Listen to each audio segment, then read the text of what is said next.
Multicultural assignment by Melissa Morales. In these articles, we, the viewers, are shown the way how an environment can adapt to fit the needs of a person with differences, whether cultural or a disability. By modifying the environment that these individuals live in, we as a society can enhance the way they live. This ensures that individuals with differences can live life and reach their full potential without restrictions, allowing them to live a rich life while also allowing our society to progress.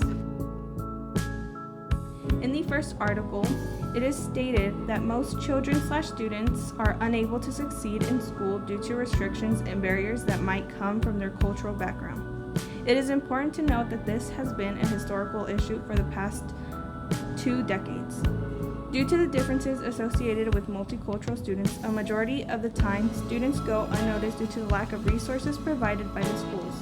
Fortunately, in the reference to the Journal of Special Education, To Teach Me Is to Know Me, there were 3 solutions proposed. This addressed the issues that presented itself when it came to multicultural students. The three proposals consisted of training teachers in that area, including multicultural perspectives in special education, and implementing culturally responsive instruction in classroom settings. I also enjoyed reading how, if white students are culturally isolated from teachers of color, they can be deprived of a broader perspective. Similar to how minority groups can be isolated from learning with their peers due to the lack of resources, a white student can also lack exposure to different cultures, which could leave them unprepared for the real/outside world.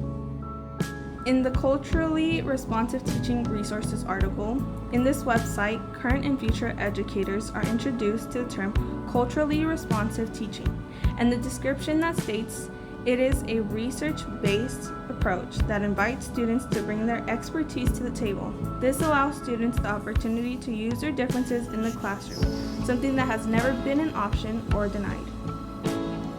In this article, an emphasis on assets and deficit-based approaches were prominent, stating how assets should be the main priority rather than deficits due to assets being a positive way of approaching problems/issues.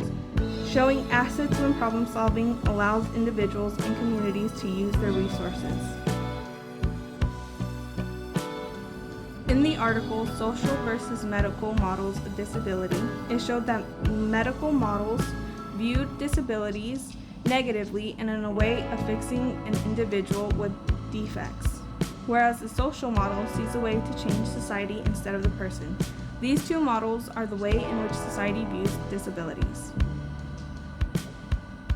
Lastly, out of the 3 stories, I chose story number 1, due to the speaker in good intention stating how a change in moving from one state to another allowed them to make a personal change that benefited them.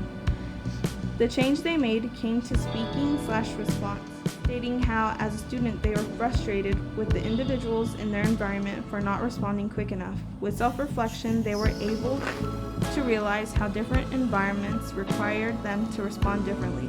Similar to their experience teaching, they learned how to adapt and learn from their experiences. An example would be when they mistakenly used pinto beans for activities in the classroom. After some rude direction, they replaced the beans with sand. These moments in this educator's life allowed them to learn so that they could grow from these experiences. Thank you. This was my multicultural presentation.